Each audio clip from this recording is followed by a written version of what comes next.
Olá, meus irmãos e irmãs de Ideal Espírita, vocês amigos e amigas que nos acompanham aqui na página Estação da Luz Espírita, muitíssimo obrigado mesmo pela sua companhia. A nossa página Estação da Luz Espírita não tem fins lucrativos, o objetivo é a divulgação da doutrina espírita. E é por isso que nós reunimos aqui esta sede de matérias espíritas para que possa atender às suas necessidades, estudo, lazer, pesquisa. Você encontra aqui na nossa página Estação da Luz Espírita os livros da codificação, obras suplementares, entrevistas, palestras e os programas da Web Rádio Estação da Luz de Natal e Web Rádio Cristo Consolador de São Paulo. Ou seja, um acervo que atenda às suas necessidades, sem fins lucrativos. O objetivo é a divulgação da doutrina espírita. E agora eu convido você para nos acompanhar na reprodução de mais esse trabalho imperdível. Muito obrigado mesmo pela sua companhia e vamos juntos!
Boa noite, meus irmãos e minhas irmãs em Cristo Jesus. Sejamos todos bem-vindos para mais um programa pela Web Rádio Cristo Consolador, Refletindo com Jesus.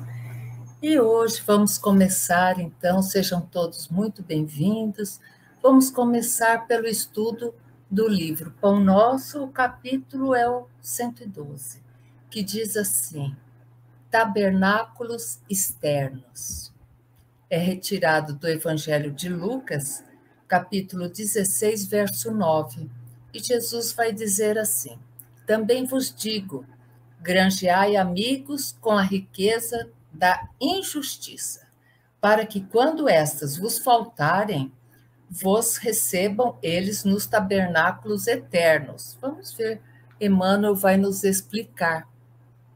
Um homem despercebido das obrigações espirituais julgará encontrar nesta passagem um ladrão inteligente comprando o favor de advogados venais, de modo a reintegrar-se nos títulos honrosos da convenção humana.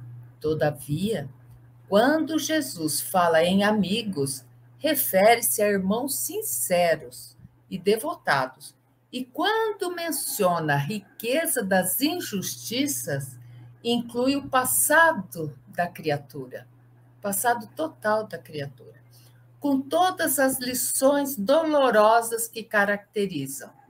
Assim também, quando se reporta aos tabernáculos eternos, não os localiza em passos celestiais, O Mestre situou o tabernáculo sagrado no coração do homem. Mais que ninguém, o Salvador identifica-nos as imperfeições, evidenciando imensa piedade de todos nós ante as deficiências que nos assinalam o Espírito, proferiu as divinas palavras que nos servem de estudo.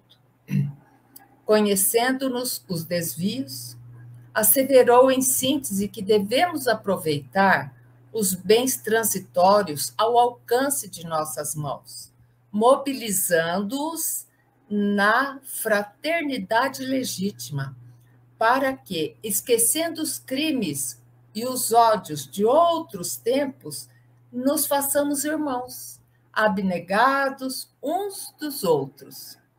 Valorizemos desse modo a nossa permanência nos serviços da terra, na condição de encarnados ou desencarnados, favorecendo por todos os recursos ao nosso redor a própria melhoria e a elevação dos nossos semelhantes, agindo na direção da luz e amando sempre.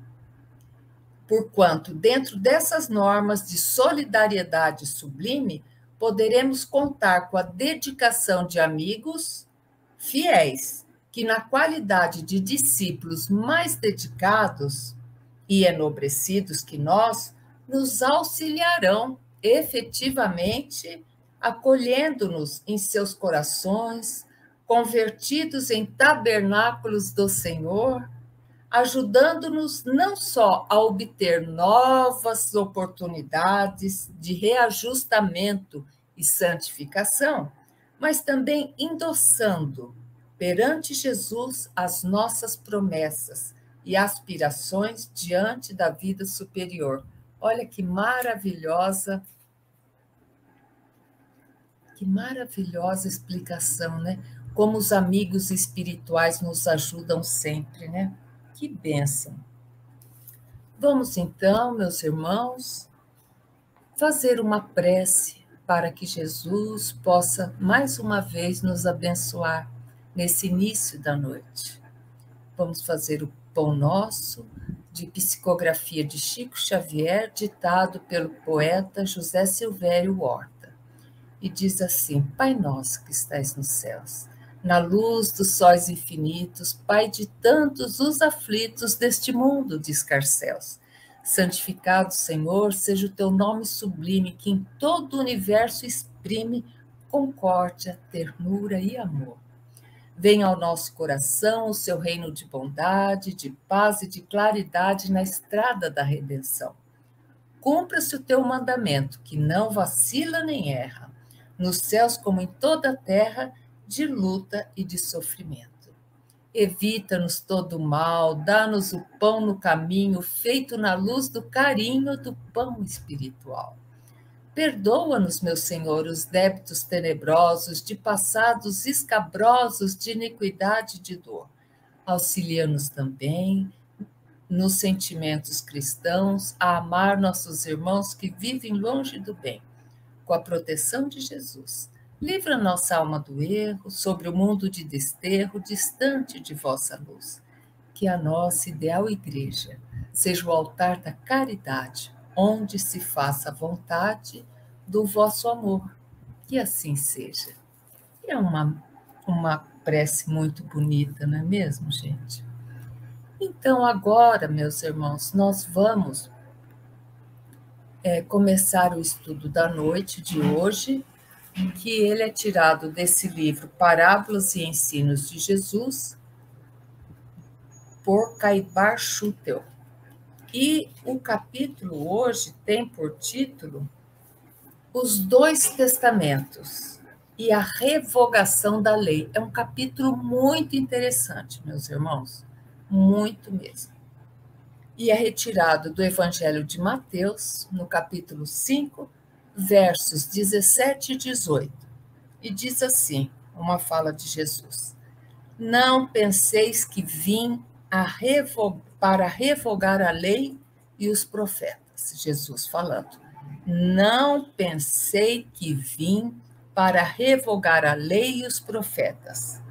Não vim revogar, mas cumprir, porque em verdade vos digo, passará o céu e a terra, mas de modo algum passará da lei que um só i ou um só tio, sem que tudo se cumpra. Então, Jesus aqui está falando que ele não veio para destruir a lei que já existia, que ele veio dar cumprimento. E que tudo que está na lei dos profetas vai acontecer, vai passar, né? Então, vejam só, quando Jesus, meus irmãos, falava assim, ó, em verdade vos digo, é que era muito sério. E aqui nessa parte ele fala, em verdade vos digo, passará o céu e a terra, mas de modo nenhum passará da lei nenhum só Y ou um só tio, sem que tudo se cumpra. Então, é uma coisa importante que vale a pena nós entendermos o que ele quis dizer com isso. Assim como não existem duas leis em vigor sobre o mesmo assunto, uma estando em oposição à outra, não existe uma lei falando faça isso e uma lei falando não faça a mesma coisa. Também não pode existir dois testamentos em validade, né? Se uma pessoa deixar um testamento, só vai valer um. Se por acaso aparecer um outro testamento, a justiça que vai ter que decidir, né? Se um testamento não vai ser válido se um contradizer o outro, então vai se aniquilar. Existe a lei, existem os profetas, existe a lei, existem os profetas. E existiram os profetas, e existiram as leis e os profetas. Vejam, hoje em dia nós temos leis e já tinha lei. Existiram profetas e existem profetas. Jesus não veio revogar a lei, nem veio revogar o que os profetas falou. Mas ele veio cumprir a lei, lembrar o cumprimento da lei, trabalhar pelo cumprimento da lei, ensinar o cumprimento da lei e impor o cumprimento da lei. Então, Jesus só veio fazer cumprir a lei que já existia. Jesus é a luz do mundo. Essa luz ilumina a lei. A luz de Jesus ilumina qualquer lei. A luz de Jesus distingue o que não é lei, orientando todas as almas de um modo racional, inteligível, para cumprir a lei, obedecerem à lei e praticarem as ordenações da lei. Jesus não tem aquela passagem que os sacerdotes, querendo fazer Jesus cair em contradição, mostraram uma moeda onde estava cunhada, né, o rosto do imperador, e perguntaram para ele, Jesus, a quem nós devemos pagar nossos impostos? Jesus falou assim, a quem está cunhado aí? O que é de Deus, e o que é de homem, é do homem. Então, vejam só, Jesus é o caminho, é a verdade, é a vida, sendo sua principal missão cumprir a lei. A lei deve forçosamente limitar-se, circunscrever-se ao caminho que Jesus personificou, ou seja, a verdade, de que ele foi o paradigma, a vida, de que ele deu o mais vivo exemplo. Então, Jesus só veio aqui, nesta terra, para nos ensinar a amar. Então, e para isso, ele, de modo racional, ele veio ensinar que nós cumpríssemos a lei, que nós obedecêssemos, que nós praticássemos as ordenações da lei. Né? A lei está intimamente ligada à incomparável personalidade de Jesus. O que a Jesus não se liga, não se adapta, não se ajusta. Não é lei, portanto. Caminho não é verdade, não é luz, não é vida, é desvio, é falsidade, é morte e é treva. Então, aquilo que não se ajusta à lei divina é falsidade, é treva, é morte, é desvio. De modo nenhum passará a lei, nem um só Y ou um só J, sem que tudo se cumpra. Tudo se cumpra. A lei é eterna e de todos os tempos, de todos os povos, e o seu escopo é felicitar os homens, unindo-os pelo mesmo ideal a Deus. O ideal é o amor. Né? Então, Jesus veio, Moisés veio e nos trouxe a lei, aquela lei dura e firme que precisava. Depois, Jesus já veio com a lei do amor. E o que ele quer fazer com isso? Né?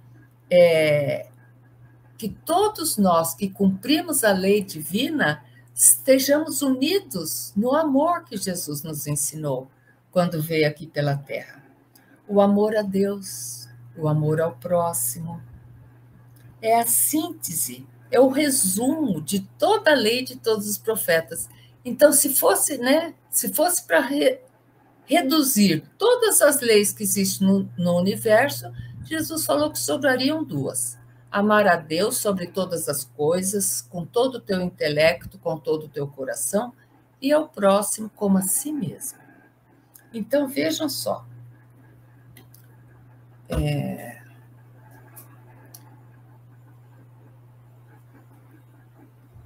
Aqui, ó. Tudo o que inspira desamor a Deus e ao próximo não é lei. Tudo que prega o desamor a Deus e ao próximo não é lei, nem provém da lei ou dos profetas. Então, é o tipo de, se existir uma lei, totalmente contra. Vamos supor que aparece uma lei falando assim: a partir de hoje é proibido matar o outro ser humano. Não pode, isso é contra a lei, né? Contra a lei de Deus. Então, tudo que inspira o desamor a Deus e ao próximo não é lei, não provém da lei, não provém dos profetas. Tudo que divide, que desune, desarmoniza a família humana está fora da lei. Tudo que tolhe a liberdade do ser humano, o livre exame, a compreensão, não está compreendido na lei. A lei foi dada, olha só, por intermédio de quem? De Moisés, né? Ele que trouxe. Então, por isso que a gente fala que Moisés veio com a primeira revelação, Jesus veio com a segunda revelação, e o Espiritismo veio com a terceira revelação, que é a da razão, do conhecimento, né? O Espiritismo vai vir decodificar tanto a lei de Moisés como a lei de Jesus. Então, olha só, a lei foi dada por intermédio de Moisés, mas a graça e a verdade da compreensão da lei foi dada por Jesus. Jesus Cristo, ele é a luz e a verdade. Até a época de Moisés era assim: robô corta a mão. Já na época de Jesus, já não era mais assim. Jesus veio arredondar a lei dos homens, os homens fazem a lei, né? Então, veja só, Jesus, ele é a luz e a verdade. A lei não é de Moisés. Se fosse, passaria com Moisés. Se aquela lei fosse Moisés que tivesse pensado naquela lei, quando Moisés morresse, acabaria aquela lei. Mas não. Até hoje existem esses 10 mandamentos, até hoje, né, vige aquilo. Então, essa lei não é de Moisés. Como a lei de Moisés, do dente por dente, olho por olho, passou e não tem mais valor. Não vai voltar mais.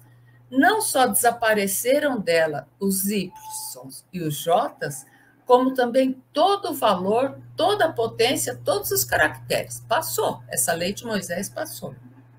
Para que a lei se cumpra, é preciso que desapareçam todos os opressores, constituindo-se guardas da lei. Não a praticam, mas corrompem-na.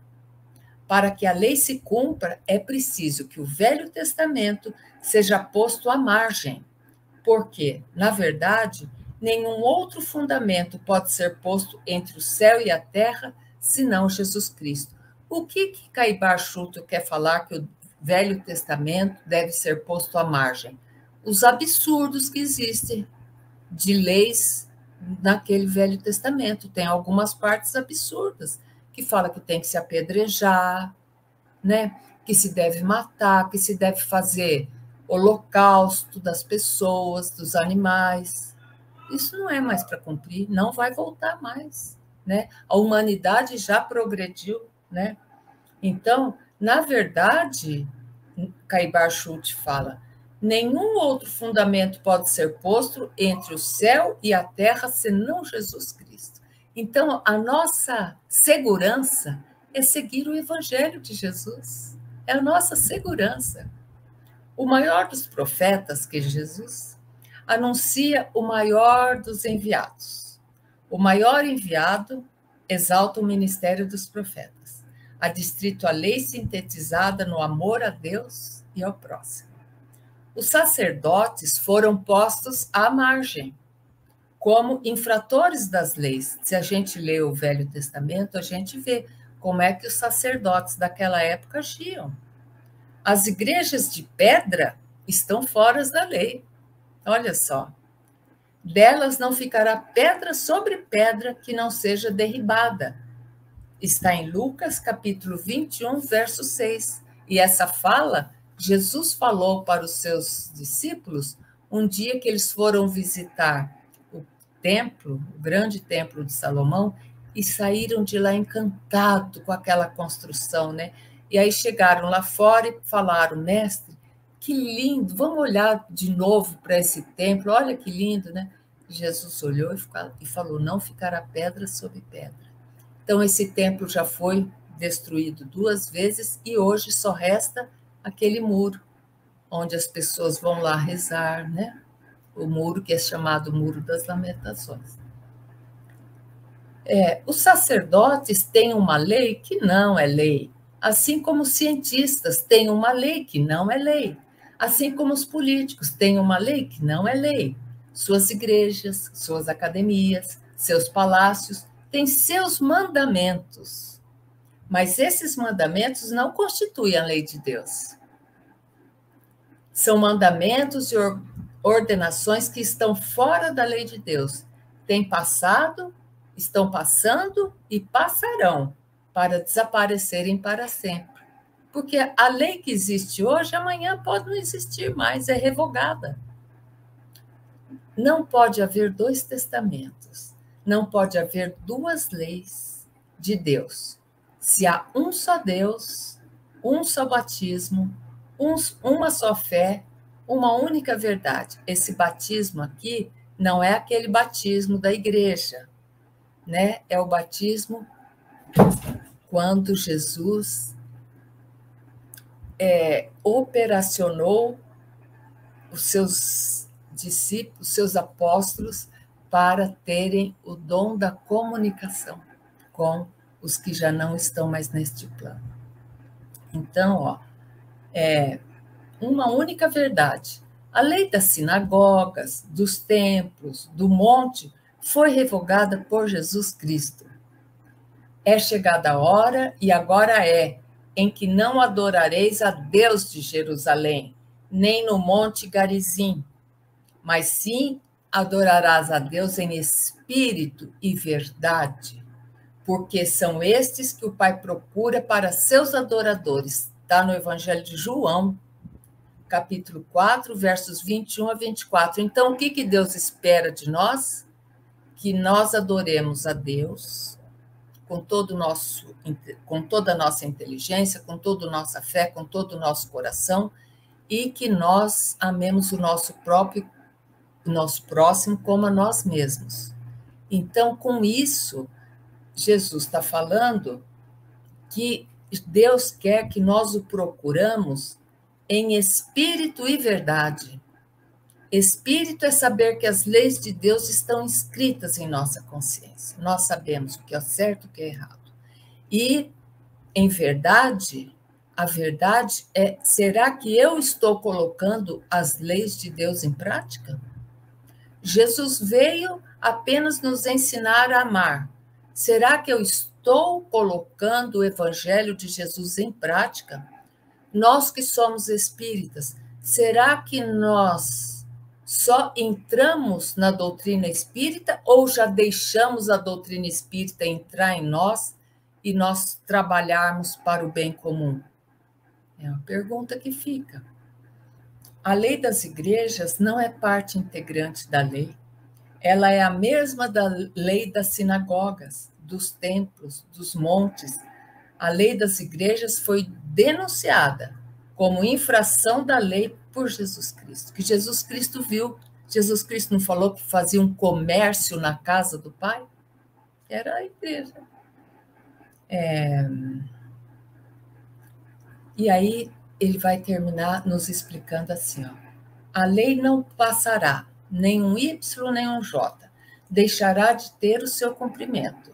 O Espiritismo repete as palavras de Jesus. Não penseis que vim revogar a lei. Não penseis que vim revogar os profetas. Não vim revogar, mas vim para cumprir.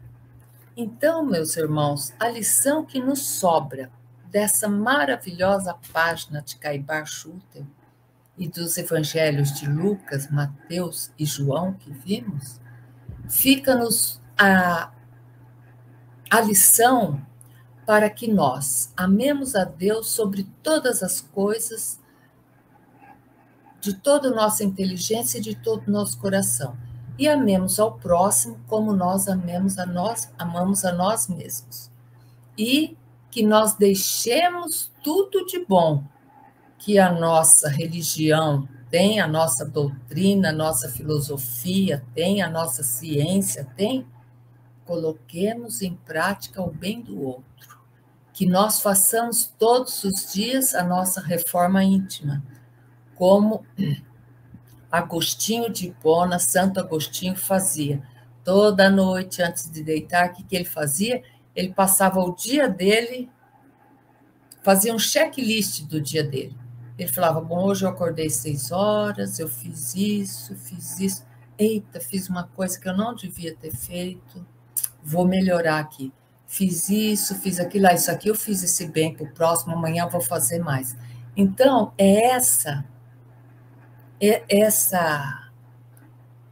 esse checklist que Agostinho de Hipona nos ensina a fazer para que nós nos reformemos, para que nós tiremos esse homem velho que existe dentro de nós, ainda com vício, da maledicência, vício de julgar, né? Às vezes nós temos tantos vícios ainda ruins.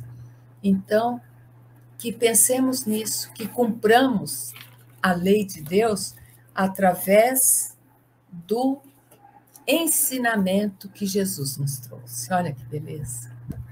Então, agora, para terminar, vamos orar a prece de Cáritas, uma das preces mais lindas que existem. Deus, nosso Pai, que sois todo poder e bondade, dai luz dai força àqueles que passam pela provação, dai luz àquele que procura a verdade, ponde no coração do homem a compaixão e a caridade. Deus, dai ao viajor a estrela guia, ao aflito a consolação, ao doente o repouso. Pai, dai ao culpado o arrependimento, ao espírito a verdade, à criança o guia, ao órfão o pai. Senhor, que vossa bondade se estenda sobre tudo que criastes. Piedade, Senhor, para aqueles que vos não conhecem, esperança para aqueles que sofrem. Que a vossa bondade permita que os espíritos consoladores derramem por toda parte a paz, a esperança e a fé. Deus, um raio, uma faísca do vosso amor pode abrasar a terra. Deixe-nos beber nas fontes dessa bondade fecunda e infinita, e todas as lágrimas secarão, todas as dores se acalmarão. Um só coração, um só pensamento subirá até vós, como um grito de reconhecimento e de amor. Como Moisés sobre a montanha, nós os esperamos com os braços abertos. Ó bondade, ó beleza, ó perfeição, e queremos, de alguma sorte, merecer a vossa misericórdia. Deus, dai-nos a força de ajudar o progresso, a fim de subirmos até vós. Dai-nos a caridade pura, dai-nos a fé e a razão, dai-nos a simplicidade, que fará das nossas almas o espelho onde se deve refletir a vossa imagem. Que assim seja. Meus irmãos, tenhamos todos uma semana iluminada.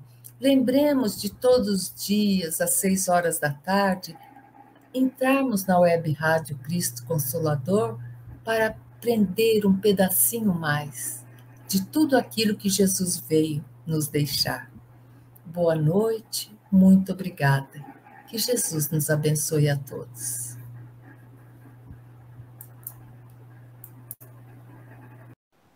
Chegamos ao final da nossa atividade. Muitíssimo obrigado mesmo pela sua companhia e espero você no próximo evento.